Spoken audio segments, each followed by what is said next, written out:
Friends, मैं आपकी दोस्त नायरा आपका स्वागत करती हूं हमारे चैनल हेल्थ इज वेल्थ पर। दोस्तों, आपने अक्सर देखा होगा जब भी हम काम करते समय या फिर बहुत ज्यादा लिखावट करते समय थक जाते हैं तो हमारी उंगलियां अक्सर काफी दर्द करती हैं और उसके दर्द को दूर करने के लिए हम उंगलियां चटकाना शुरू कर देते हैं।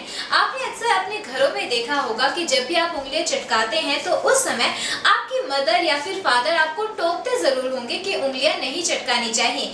कई लोगों के इसके धार्मिक कारण होते हैं तो कई लोगों के फिजिकल कारण होते हैं। चलिए आज जानते हैं फिजिकल कारणों के बारे में। दोस्तों, अगर आप अपनी उंगलियां चटकाते हैं तो उसकी वजह से आप एक गंदी आदत को या फिर एक गंदी लत को अपने पास रख रहे हैं, क्योंकि ऐसा करने से हमारी उंगलियों की हड्डियां और नसें काफी ज्यादा हर्ट होती हैं।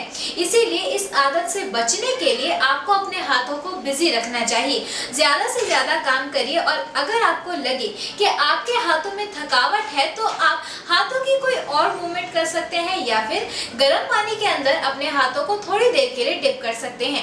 ऐसा करने से आपके हाथों की थकावट पूरे तरीके से दूर हो जाएगी, क्योंकि अगर आपने एक बार भी इस आदत को अपने साथ रख लिया तो आप एक गंदी लत के शिकार बन जाएंगे, जिसकी वजह से उंगली चटकाने की वजह से हमारी उंगलियां काफी ज्यादा भद्दी दिखाई देती हैं और हमारी उंगलियों के जॉइंट्स में काफी ज्यादा पेन भी होता है। सो दोस्तों, इस आदत को छोड़िए और अपने हाथों को हैप्पी रखिए। मेरी ब्यूटी और हेल्थ से रिलेटेड वीडियोस को देखने के लिए यूट्यूब पर लाइक, शेयर और सब्सक्राइब कीजिए। तब तक के लिए मैं आपकी दोस्त नायरा आपसे इजाजत लेती हूँ।